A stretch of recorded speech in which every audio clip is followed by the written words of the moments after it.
Hi love you welcome back to RS academy. This is Ravi. M2 సంబంధించి unit 1లో A to Z basics చెప్తున్నాను students. First నుంచి last దాకా first యూనిట్లో అన్ని బేసిక్స్ కవర్ చేస్తాను, విత్ ఫార్ములాస్ ఎక్స్ప్లెయిన్ చేస్తాను. ఒక ఈక్వేషన్ ఇచ్చినప్పుడు, ఒక డిఫరెన్షియల్ ఈక్వేషన్ ఇచ్చినప్పుడు దానికి ఎందుకు ఆ మెథడే వాడతాము అది కూడా మీకు ఎక్స్ప్లెయిన్ చేస్తాను. మీకు చాలా క్వశ్చన్స్ ఉంటాయి, చాలా డిఫరెంట్ మెథడ్స్ వాడతారు. ఒక సమ్కేమో ఒక మెథడ్ అంటారు, ఇంకో సమ్ ఇంకో మెథడ్ అంటారు. ఈ కన్ఫ్యూజన్ మీకు చాలా అర్థం కాదు. ఇప్పుడు అలాంటి కన్ఫ్యూజన్స్ పోగొడుతూ బేసిక్స్ ఎక్స్ప్లెయిన్ చేస్తూ ఫార్ములాస్ ఎక్స్ప్లెయిన్ చేస్తూ ఫస్ట్ యూనిటే మీకు సింపుల్గా చేద్దామని ఈ వీడియో. మరి లైక్ చేయండి, సబ్స్క్రైబ్ చేసుకోండి, ఈ వీడియో మీ ఫ్రెండ్స్కి షేర్ చేయండి. మరిన్ని వీడియోస్ మా నుంచి మీకు వస్తాయి స్టూడెంట్స్.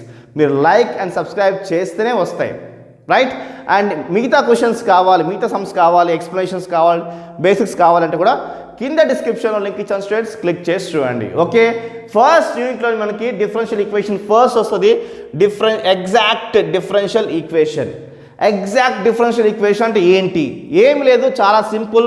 మనకిచ్చిన equation mdx plus ndy is equals to 0 అని ఈ ఫామ్లో ఉన్నప్పుడు మీరు mకి డెరివేషన్ అప్లై చేయాలి, ఎన్కి డెరివేషన్ అప్లై చేయాలి, దట్టు పార్షియల్ డెరివేషన్స్ అప్లై చేయాలి. అంటే చూడండి, పార్షియల్ డెరివేషన్ ఆఫ్ y అంటే విత్ రెస్పెక్ట్ ఆఫ్ y మనం mకి అప్లై చేస్తున్నాం. అదే ఎన్కి డెరివేషన్ ఎలా అప్లై చేస్తున్నాం? With respect of x apply చేస్తున్నాం. అప్పుడు m వాల్యూ n వాల్యూ రెండు ఏంటి? m వాల్యూ n వాల్యూ రెండు ఈక్వల్ ఉంటే దాన్ని ఎగ్జాక్ట్ డిఫరెన్షియల్ ఈక్వేషన్ అంటాము. Okay, ∂my is equals to ∂n/∂x అంటాము. mకేమో విత్ రెస్పెక్ట్ ఆఫ్ y వేస్తావు, nకేమో విత్ రెస్పెక్ట్ ఆఫ్ x వేస్తాము. రెండు వాల్యూస్ ఈక్వల్ వస్తేనేమో అది ఎగ్జాక్ట్ డిఫరెన్షియల్ ఈక్వేషన్ అంటాము. నాట్ ఈక్వల్ వచ్చింది అనుకుందాము, అప్పుడు చూడండి, చూడండి మనకి ఈ రెండు వాల్యూస్ నాట్ ఈక్వల్ వచ్చినప్పుడేమో దాని ఇంటిగ్రల్ ఫ్యాక్టర్ వేసి సమ్ సాల్వ్ చేస్తాము. ఇంటిగ్రల్ ఫ్యాక్టర్ ఆఫ్ హోమోజీనియస్, మళ్ళీ ఇంటిగ్రల్ ఫ్యాక్టర్ ఆఫ్ హోమోజీనియస్ అనే ఇంకో టైపు, రైట్? సో హోమోజీనియస్ కాకపోతే ఇంకొక టైపు, ఇలా ఉంటాయి స్టూడెంట్స్. ప్రతిదీ సింపుల్ అండ్ చాలా సింపుల్గా మీకు ఎక్స్ప్లెయిన్ చేస్తాను స్టూడెంట్స్. ఓకే, అయితే మనకి ఈ చాప్టర్లో కొన్ని ఫార్ములాస్ ఉంటాయి, అవి చూద్దాం. సో అవే ఈ ఫార్ములాస్. ఓకే, సో ఏంటి అంటే చూడండి, డి అంటే డెరివేషన్ ఆఫ్ ఎక్స్ వై, అప్పుడు ఏమొస్తుందంటే చూడండి, ఎక్స్ డివై ప్లస్ వై డిఎక్స్గా మనం వేసుకోవాలి. ఏంటి?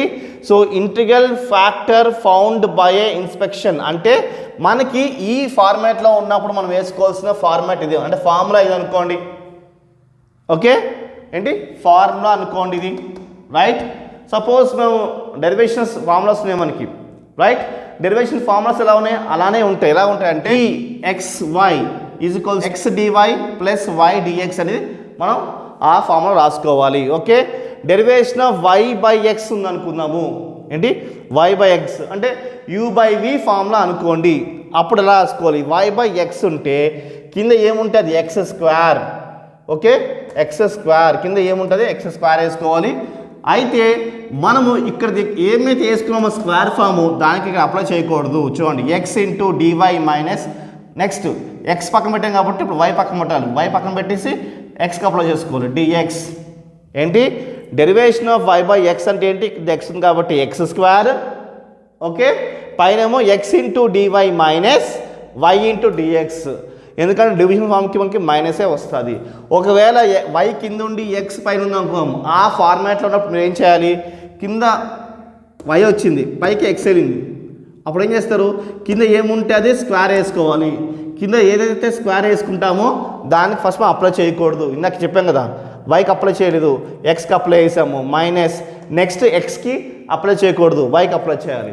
అలా వస్తుంది ఈ formula. Okay, next derivation of log y by x ఉన్నప్పుడు ఏం చేసుకోవాలి? ఈ రెండు ఫ్యాక్టర్స్ మల్టిపుల్ చేసుకోవాలి, ఎక్స్ వై. ఓకే, ఈ రెండు ఫ్యాక్టర్స్ని మల్టిపుల్ చేసుకోవాలి. కింద ఎక్స్ వై, కింద ఏమైతే ఉందో అంటే ఏమైతే కింద ఉందో అది పక్కన పెట్టేయాలి, ఖచ్చితంగా పక్కన పెట్టేసి మీరు దానికి మనం అప్లై చేసుకోవాలి. ఇక చూడండి, కింద ఏముంది? వై ఉంది కదా, అది పక్కన పెట్టేసి మనం ఎక్స్కి అప్లై చేసాం డెరివేషన్.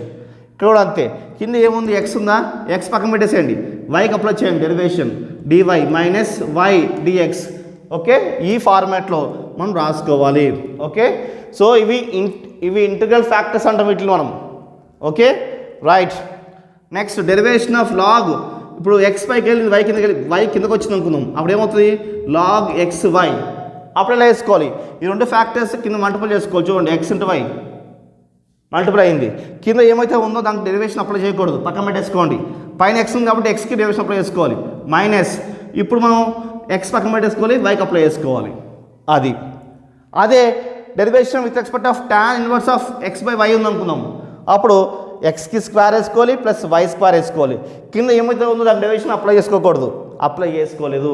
రెస్ట్ ఎక్స్ ఉంది కాబట్టి దానికి అప్లై చేసుకోండి, మైనస్ ఇప్పుడు ఎక్స్ పక్కన పెట్టేసి వైకి అప్లై చేసుకోవాలి. రైట్. సో చూడండి ఇప్పుడు ఈ వై పైకి వెళ్ళింది, ఎక్స్ కిందకి వచ్చింది, అప్పుడు ఏం చేస్తారు, కింద ఏమైతే ఫ్యాక్టర్స్ ఉన్నాయో వాటికి స్క్వేర్ వేసుకోండి, x square plus y square వేసుకోండి.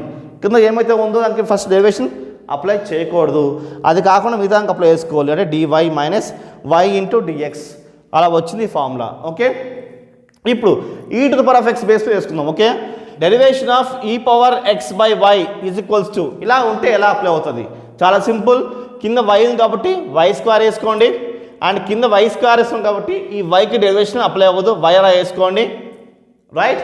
ఈ to the power of x పైన ఉంటే మాత్రంకి both sides e to the power of x as వేసుకోవాలి, e to the power of x as వేసుకోవాలి. వేసుకున్న తర్వాత ఇప్పుడు ఎక్స్ ఉంది కాబట్టి ఇక్కడ డిఎక్స్ ఇక్కడ డివై వేసుకోవాలి. అదే ఇక్కడ డిఎక్స్ కాకుండా e to the power of y ఉంది అనుకుందాం, ఏంటి ఇక్కడ e to the power of x కాకుండా e to the power of y ఉంది అనుకుందాము, ఇక్కడ వై కాకుండా ఎక్స్ ఉంది అనుకుందాము, అప్పుడు ఇలా వేసుకోవాలి. క్వైట్ ఆపోజిట్ వేసుకోండి, ఇక్కడ వై ఉంది కాబట్టి ఇక్కడ ఎక్స్ స్క్వేర్, ఇక్కడ వై ఉంది కాబట్టి ఇక్కడ ఎక్స్, ఇక్కడ e to the power of x కాబట్టి e to the power of 5, d x బదులు d y. Right. E to the power of x బదులు e to the power of 5 and d y బదులు d x వేసుకోవాలి. అంటే x square x into e to the power of y into DY minus e to the power of 5 d x వస్తుంది. Okay, next d of log x plus y by X minus y. ఇలా ఉన్నప్పుడు కింద ఏమైతే ఉందో యాసిస్గా x square minus y square వేసుకున్నాము, and first మనం ఎక్స్కి డెరివేషన్ అప్లై చేయకుండా వైకి అప్లై చేస్తున్నాము, x into DY minus y into d x వస్తుంది. Okay, so only d minus 1 by x into y ఉందనుకున్నాం, అప్పుడు కింద ఏమైతే ఉన్నాయో వాటి స్క్వేర్ ఫామ్స్ వేసుకోండి, ఎక్స్ స్క్వేర్ వై స్క్వేర్ వేసుకోవాలి. రైట్.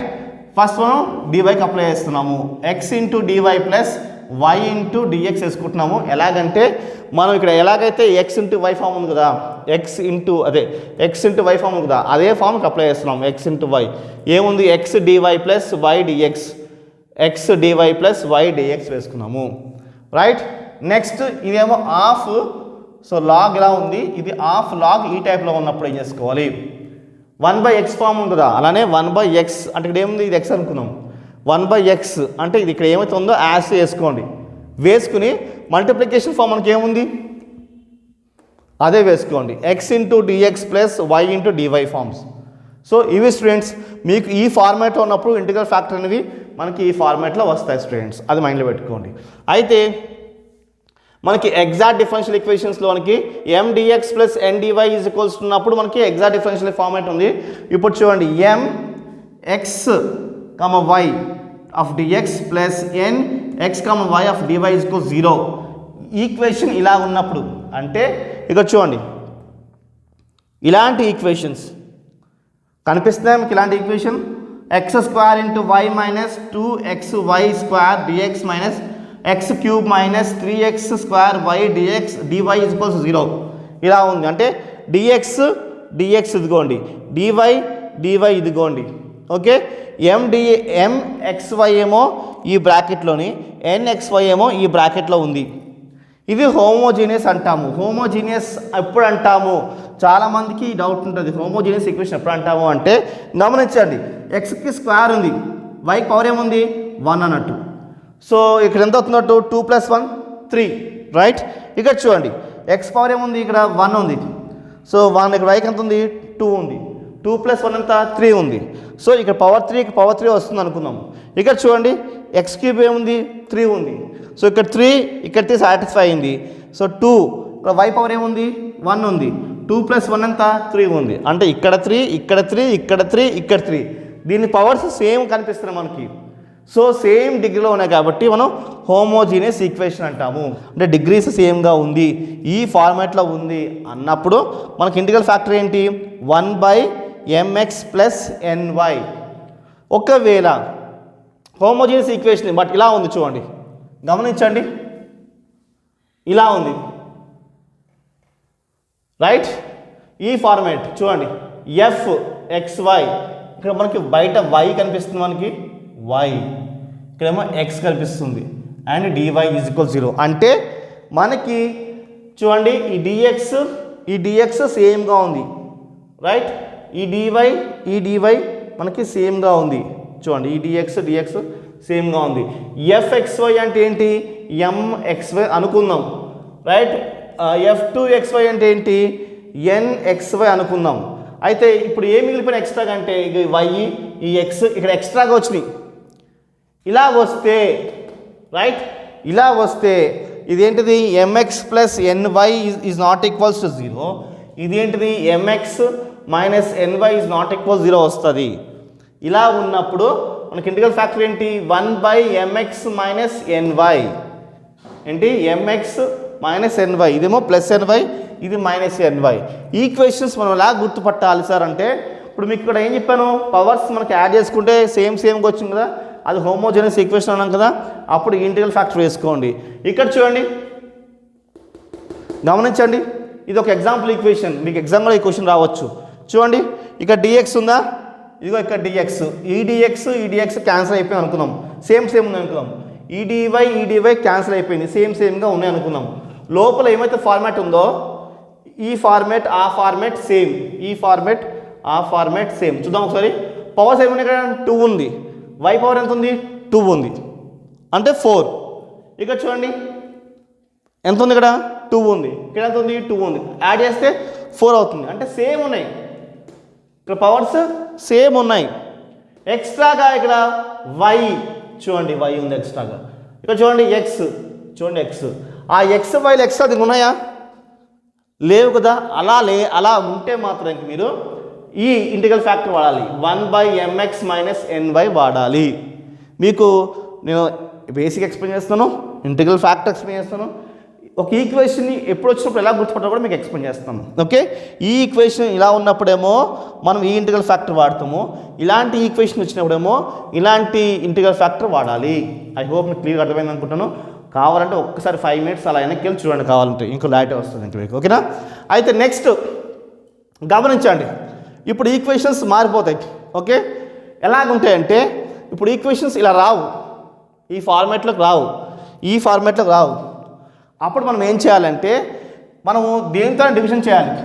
చూడండి, integral factor of m dx + n dy = అంటే మనకి ఇట్లా రావాలి అంటే మనము mతోనో nతోనో డివిజన్ చేయాలి, mతోనో nతోనో మనం డివిజన్ చేయాలి. అలా వచ్చేదాన్ని మనం ఏం చేసుకోవాలంటే చూడండి, ఇంటిగ్రల్ ఫ్యాక్టర్ ఎలా చేయాలంట? e⁻∫f(x) dx. ఎప్పుడైతే మనము ఇలాగ nతో డివిజన్ చేసామో, డివిజన్ చేస్తే మనకి x వాల్యూ వచ్చింది అనుకున్నాము, x వాల్యూ వస్తే మనము e⁻∫f(x) dx వేసుకోవాలి. అలా మనం ఎంతో డివిజన్ చేసినప్పుడు మనకు ఒక వాల్యూ అయితే వస్తుంది, ఆ వాల్యూని మనం ఇక్కడ వేసుకోవాలి. e⁻∫f(x) ఆ వాల్యూ వేసుకుంటాము. అప్పుడు మనకి y వాల్యూ వచ్చింది అనుకుందాం, చూడండి y వాల్యూ వచ్చింది అనుకుందాం, అప్పుడు e⁻∫g(y) dx వేసుకుంటాము.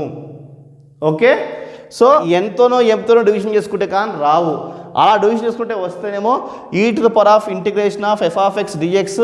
సో e⁻∫g(y) dx వేసుకుంటాం. ఓకే, ఇప్పుడు లీనియర్కి చూడండి, linear differential equation and Bernoulli equation కోసం ఓకే డిఫరెన్స్ ఏంటి? ఎప్పుడు మనం ఆ కన్ఫ్యూషన్ చాలామందికి ఉంటుంది. ఈ లీనియర్కి చాలామందికి చాలా కన్ఫ్యూజన్ ఉంటుంది. చాలా సింపుల్గా చెప్తానండి. So dy/dx plus py = q ఉంది ఇక్కడ. ఓకే, q ఉంటేనే ఓన్లీ q, ఇక్కడ qే మెయిన్. ఓన్లీ క్యూ ఉంటేనేమో లీనియర్. ఇక్కడ క్యూ పక్కన ఏదైనా ఎక్స్ట్రా ఉందనుకుందాం. చూడండి, క్యూ పక్కన y to the power of n ఉంది, అంతే. ఈ డిఫరెన్సెస్ చూడండి. మీకు ఈ డిఫరెన్షియల్ ఈక్వేషన్ ఎగ్జాంపుల్ కూడా చూపిస్తాం, కంగాపడకండి. చూడండి, ఇదే dy/dx + py = q y to the power of n ఉంది. ఇక్కడ మాత్రంకి ఓన్లీ క్యూ ఉంది.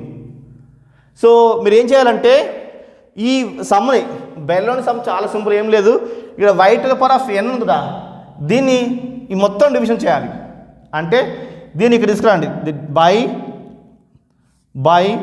y to the power of n and by y to the power of n చేసుకోవాలి. అంటే ఇక్కడ ఉండదు, అప్పుడు ఇలా తెచ్చుకోవాలి, బై ఫామ్ తెచ్చేసుకోవాలి. అది ఇవతల వచ్చుకుని దాంతో డివిజన్ చేసుకోవాలి. ఇక్కడ ఏదైతే ఎక్స్ట్రా ఉంటుందో దాంతో డివిజన్ చేయాలి. అర్థమైందా? సో ఇక్కడ డివిజన్ చేస్తే మనకి ఏమొస్తుంది, ఇలా కూడా రాసుకోవచ్చు. y to the power of -n dy/dx plus py 1 - n = q. Only q ఉంది. ఈ yn అవతల కలిపోయింది, డివిజన్ ఫామ్ అయింది. దీనికేమో -n అంటే మైనస్ తీసేస్తే డివిజన్ ఫామ్. ఇక్కడేమో 1 - n వచ్చింది. కన్ఫ్యూజ్ అవ్వకండి, ఆల్రెడీ ఇక్కడ y1 ఉంది కదా, ఆల్రెడీ ఇది కిందకి వెళ్ళింది కదా, అందుకోసం -n ఇంకోటి రెండు ఉన్నట్టు, y to the power of 1 ఉన్నట్టు and y to the power of n కూడా ఇక్కడ ఉన్నట్టు, రెండు ఇలా కూడా వేసుకోవచ్చు. ఓకే, మీకు ఎగ్జాంపుల్ చూపిస్తా, ఈక్వేషన్స్ ఫుల్ క్లారిటీ వస్తుంది. ఇక్కడ చూడండి, dy/dx సేమ్ ఉంది, ప్లస్ సేమ్ ఉంది, p ఉందా? p అంటే ఏంటి అక్కడ మనకి గమనించండి. ఇక్కడ p అంటే ఏంటి? tan x. y అంటే ఇదిగోండి y. ఓకే, సో q అంటే ఏంటి? q అంటే sin x. అర్థమైంది అనుకుంటాం, q అంటే sin x. ఓకే, అక్కడ ఎక్స్ట్రాగా y ఉంది అనుకుందాం, అది బెర్నౌలీ ఫామ్. చూద్దాం ఒకసారి. చూడండి, ఈ dy/dx ఇది మర్చిపోండి, ఇది మీకు అర్థం కావడం కోసం వేసాను, ఇది అవసరం లేదు. ఇది జస్ట్ ఎక్స్ట్రా, కొంచెం డెప్త్కి వెళ్తే ఇది వచ్చింది మనకి, ఇది అవసరం లేదు. ఇక చూడండి, ఇప్పుడు dy/dx ఇదిగోండి, dy/dx వచ్చింది. Okay right. అండ్ ఇక్కడ ఏముంది? p ఫామ్ ఉంది. సో p అంటే ఏంటి? ఇక్కడ మనకి ఇక్కడ 1 ఉండొచ్చు, ఏమైనా ఉండొచ్చు. y ఉందా? y ఇదిగోండి. ఇప్పుడు ఈ క్యూ ఉంది కదా, ఈ క్యూ వచ్చేసి ఈ x3. y to the power of n అంటే ఏంటి? ఈ y to the power of 6. ఇది యువతలకి వెళ్ళింది అనుకుందాం. ఏంటి? ఇది యువతలకు వెళ్ళింది అనుకుందాం. అప్పుడు ఏమవుతుంది? dy/dx right, dy/dx y -6 plus y -5 x3 right. ఇది ఈ y to the power of 6 అవతలకి వెళ్తే ఏమైపోయింది? -6 అయింది. ఈ y to the power of అవతలకి వెళ్తే ఇక ఆల్రెడీ y ఉంది కదా, ఆల్రెడీ y ఉంది కాబట్టి రైట్, ఇది 1, ఇది అవతలకి వెళ్తే 6 -6 1 - 6 ఎంత? 5. అలా వచ్చింది, ఈ ఈక్వేషన్లో వచ్చింది. నేను సాల్వ్ చేసుకోవాలి. ఓకే రైట్, మీకు అర్థం అనుకుంటాను. బెర్నౌలీకి అండ్ లీనియర్కి కేవలం ఇక్కడ y to the power of n difference. ఇది ఉంటేనేమో బెర్నౌలీ అయిపోయింది, ఇది లేకపోతేనేమో లీనియర్ అయిపోయింది. ఐ హోప్ మీకు అర్థమైంది అనుకుంటాను students. Next right, Newton's law of cooling sum మీద అక్కడ అడుగుతాడు మీకు. And law of natural growth and decay కోసం ఒకటి ఉంటుంది. And orthogonal trajectory. Orthogonal trajectory అంటే ఏంటి? మీకు ఏమీ లేదు. ఆర్థోగోనల్ ట్రాజెక్టరీ అనగానే మీకు ఒక ఎలిప్సో లేకపోతే ఏదో ఇస్తాడు రైట్. ఆర్థోగోనల్ ట్రాజెక్టరీ అనగానే ఇచ్చిన ఈక్వేషన్కి డెరివేషన్ అప్లై చేయాలి రైట్. అప్లై చేసిన తర్వాత అక్కడ మనకి కాన్స్టెంట్ ఉంటుంది. కాన్స్టెంట్ అంటే ఏ కానీ రైట్, అలా ఏదో కాన్స్టెంట్ ఉంటుంది. ఆ కాన్స్టెంట్ని మనం రీప్లేస్ చేయాలి. అంటే జనరల్గా కాన్స్టెంట్ అంటే సి అంటున్నాం ఓవరాల్గా. ఈ కాన్స్టెంట్ని ఎలా రీప్లేస్ చేయాలంటే dy/dxతో రీప్లేస్ చేయాలి.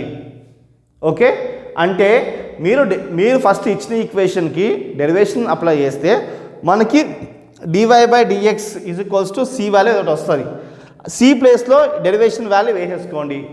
వేసేసుకున్న తర్వాత ఫర్దర్గా మనకి ఎక్కడైతే dy/dx ఉందో అక్కడ మైనస్ dx/dy వేసుకోవాలి. ఏంటి ఆర్తోగోనల్ ట్రాజెక్టరీ సమ్స్ ఏం చేయాలి? ఫస్ట్ డెరివేషన్ అప్లై చేయాలి. దాని తర్వాత కాన్స్టెంట్ని రీప్లేస్ చేయాలి. దేంతో రీప్లేస్ చేయాలి? dy/dxతో రీప్లేస్ చేయాలి. దాని తర్వాత dy/dxని మైనస్ dx/dyతో రీప్లేస్ చేయాలి. సమ్ సాల్వ్ అవుతుంది. అది ఆర్తోగోనల్ ట్రాజెక్టరీ. ఓకేనా? ఐ హోప్ మీకు అర్థమైంది అనుకుంటాను. Of natural growth and decay దాని రేట్ అంటే ఏంటి? ఫాస్ట్గా పాడైపోతుందా, స్లోగా పాడైపోతుందా? ఏంటి? ఫాస్ట్గా పాడైపోతుందా, స్లోగా పాడైపోతుందా? ఆ స్పీడ్ ఎక్కువ ఉండడం తక్కువ ఉండడమే మనం రేట్ అంటాం. Okay, rate of disintegrating of radio substances.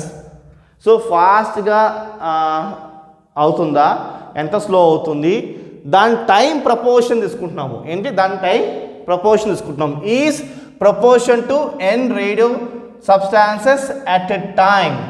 అంటే 1 అవర్కి 10 సబ్స్టాన్సెస్ పాడైపోతున్నాయా, 1 అవర్కి 100 సబ్స్టాన్సెస్ పాడైపోతున్నాయా, అదే 1 అవర్కి 1000 సబ్స్టాన్సెస్ పాడైపోతున్నాయా అనేది మనకి ఈ యొక్క సమ్ ద్వారా తెలుసుకోవచ్చు. Okay, so dn/dt is directly proportional to the n. So ఈ ప్రపోర్షనాలిటీ తీసేస్తే మనం -k పెట్టుకోవచ్చు. ఈ మైనస్ అనేది డిసింటిగ్రేషన్. ఓకే, సో ఆ రేట్ కనుక్కోవడానికి ఈ ఫార్ములా, అదే law of natural growth and decay. Last చూసుకుందాము, Newton's law of cooling. Temperature of a body varies at a rate proportion to the differences in temperature between surrounding media and the body. d(θ/dt is equals to -k. The temperature of body, ఇదేమో సరౌండింగ్ది. దీన్ని మనం differences తెలుసుకోవాలి. So ఇది మీకు అర్థం కావాలి అంటే మనము ఏదైనా బాడీ సపోజ్ ఫ్రిడ్జ్లో పెట్టామనుకుందాం. సపోజ్ తీసుకెళ్ళి ఒక గ్లాస్ ఆఫ్ మిల్క్ ఫ్రిడ్జ్లో పెట్టాము, ఐస్ క్రీమ్ కోసం పెట్టామనుకుందాం. ఆ గ్లాస్లో ఉన్న మిల్క్ అనేది ఐస్ క్రీమ్ అవ్వాలి అనుకుందాం. ఇప్పుడు ఆ గ్లాస్లో ఉన్న మిల్కే మనం బాడీ అన్నాం. ఓకే, అది 1 అవర్ పెడితే ఐస్ అవుతుంది, అదే టెంపరేచర్. అయితే ఆ గ్లాస్ అనే మిల్క్ దేని డిపెండ్ అవుతుంది? చుట్టూ సరౌండింగ్ మీద డిపెండ్ అవుతుంది. రైట్? అంటే ఫ్రిడ్జ్లో ఉన్న సరౌండింగ్ బట్టి మనకి డిపెండ్ అయి ఉంటుంది. అండ్ టైంతో పాటు కూడా డిపెండ్ అవుతుంది. అదే ఫ్రిడ్జ్లో 5 మినిట్స్ పెడితే ఆ గ్లాస్ ఆఫ్ మిల్క్ ఐస్ అయిపోతుందా? ఐస్ అవ్వదు కదా, అంటే ఐస్ క్రీమ్ అవ్వదు కదా. మినిమం ఒక 1 అవర్ 30 మినిట్స్ పెట్టాలి. అంటే చుట్టూ సరౌండింగ్ మీద డిపెండ్ అవుతుంది అండ్ ఎంత టైం పెడుతున్నామో డిపెండ్ అవుతుంది. ఈ చుట్టూ సరౌండింగ్ బట్టి, టైం బట్టి బాడీలో చేంజ్ వస్తుంది. బాడీ అంటే ఏంటి? గ్లాస్ ఆఫ్ మిల్క్లో చేంజ్ వస్తుంది. ఓకే, చుట్టూ సరౌండింగ్లో మనకి కూలింగ్ ఉన్న ఆ గ్లాస్ ఆఫ్ మిల్క్ మనం ఫ్రిడ్జ్లో పెట్టినప్పుడు 5 మినిట్స్ పెడితే అది ఐస్ క్రీమ్ అయిపోదు. చుట్టూ సరౌండింగ్ కూలింగ్ ఉండాలి. మినిమం టైమింగ్ 1 అవర్ పెట్టాలి. పెడితే ఆ బాడీ అనేది కూల్ అయ్యి మన ఐస్ క్రీమ్ అవుతుంది. అంటే చేంజ్ ఆఫ్ బాడీ దేని మీద డిపెండ్ అవుతుంది? చుట్టూ సరౌండింగ్ మీద డిపెండ్ అవుతుంది అండ్ టైం మీద డిపెండ్ అవుతుంది. కాబట్టి చూడండి, change in body depends upon the change in time and surrounding మీద డిపెండ్ అవుతుంది అని చెప్పేసి formula. dθ/dt is equals to -k into body minus surrounding differences చూసుకుంటే మనకి న్యూటన్స్ లా ఆఫ్ కూలింగ్ మనం సమస్య చేయగలుగుతాం స్టూడెంట్స్. ఇది so A to Z start నుంచి లాస్ట్ దాకా అన్ని బేసిక్స్ మీకు షార్ట్ అండ్ స్వీట్ కవర్ చేసాను స్టూడెంట్స్. మీకు ఫుల్ క్లారిటీ వచ్చింది అనుకుంటున్నాను స్టూడెంట్స్. మీకు ఈ వీడియో నచ్చితే లైక్ చేయండి, సబ్స్క్రైబ్ చేసుకోండి, ఈ వీడియో మీ ఫ్రెండ్స్కి షేర్ చేయండి. బాయ్.